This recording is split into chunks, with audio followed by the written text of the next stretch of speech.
Pour la sortie du DVD Les Dents de la Nuit de Stéphane Caffiero et Vincent Lobel en février, nous avons eu la chance de rencontrer Julie Fournier et Hélène de Fougerolles que nous avons pu questionner au sujet du film. Pour rappel, le film raconte l'histoire de Sam Prune et Alice qui adorent squatter les soirées. Le jour où ils dénichent des invitations pour la nuit de Médicis, ils pensent avoir décroché le gros. Ils déchanteront très vite en découvrant que leurs hôtes sont des vampires et que tous les invités sont là pour leur servir de buffet. Sans plus attendre, laissons nos deux charmantes actrices répondre à quelques questions.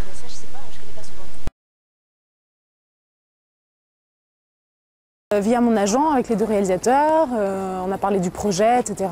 Et ensuite j'ai lu le scénario et je me suis dit je veux faire ce film. J'ai adoré le scénario, donc je me suis dit allez. Ça n'arrête pas, ouais. C'est vanne plus. Moi j'adore, c'est plein. C'est une vanne, on en emmène une autre et voilà, c'est très drôle quoi. C'est jusqu'au boutiste, on va dire. Non, moi je me suis fait une super amie depuis, c'est Hélène de Fougerolles que j'adore, qui est à mourir de rire dans le film, qui fait une blonde avec un QI de poule qui est vraiment exceptionnel, qu'il faut voir. D'ailleurs je ne comprends pas pourquoi elle n'a pas été nommée au César pour meilleur second rôle. Elle est incroyable dans le film. Et que j'adore, Patrick Mille, adorable, non tout le monde, Vincent Dezagna. On s'est vraiment régalé à tourner ce film tous ensemble au Luxembourg, on s'est marré. Je les avais jamais rencontrés, j'ai essayé de les... je pense que le jour où j'ai passé les essais, ils se sont dit elle connaît à peu près son sujet et je pense qu'on peut la laisser libre, elle a un truc à nous proposer. C'est très agréable, c'est bizarre de travailler avec deux personnes. Je n'ai pas eu l'occasion de le faire souvent et on vient vers l'un, on fait alors est-ce que tu veux... est-ce que vous voulez à qui je parle en fait, et voilà, donc très vite ils se sont dit le lundi c'est moi, le mardi c'est moi, et on avait juste à en parler l'un à l'autre sans savoir trop s'ils étaient d'accord, mais bon, c'est assez spécial. Mais c'est très sympathique et ils ont beaucoup de talent. Nous allons vous parler du film Sona de Antti Jussi Anila. L'histoire se déroule en 1595. Alors que la guerre russo-finlandaise vient de se terminer, deux frères finlandais font partie d'une commission qui a pour but de délimiter de nouvelles frontières.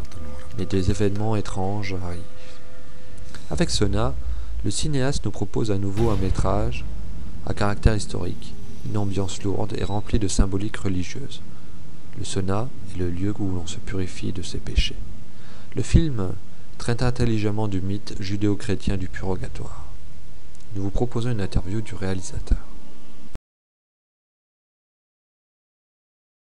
Yeah, it actually happened so that they wanted to make a horror film called Sauna and they had a story about it. And I didn't like the story. I liked the nudity of the story, but I didn't like the story. And but I always wanted to make a film about sins and forgiveness. I didn't know that it was going to be a horror film. But when I researched the sauna history, that before Christianity came to Finland, people actually believed that sauna is a place where you can wash your bad deeds away. All the newborn babies were washed in sauna, newlyweds were washed in sauna, and also the dead people were washed in sauna. And it was believed to be a place of you can purify yourself. And that clicked with sins and forgiveness. That now I actually have a place where you can go and wash your sins away or ask for forgiveness, and I want to talk about sins and forgiveness, so that's how it began, a horror film called Sauna.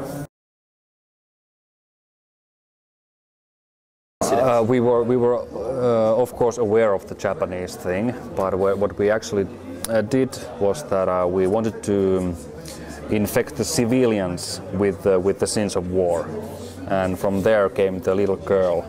But maybe we should have gone with the little boy, because now it's like a Japanese horror reference that we have a little girl, but actually I just see the little girl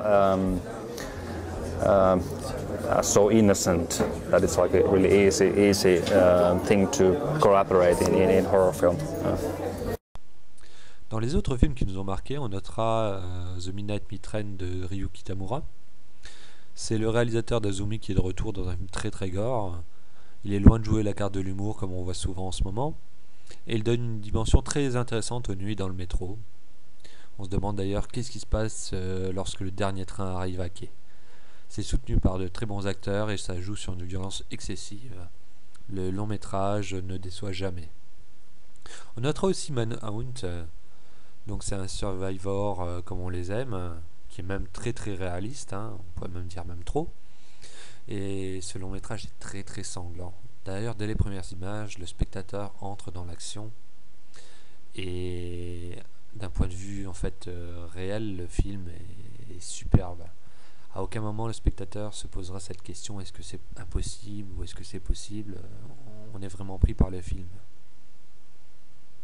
Voilà, cette émission est finie. Pour retrouver tous les avis sur tous les films et les contenus complets des interviews, rendez-vous sur le site cinéalliance.fr. Pour regarder les autres émissions que nous avons déjà faites, rendez-vous sur tvalliance.fr.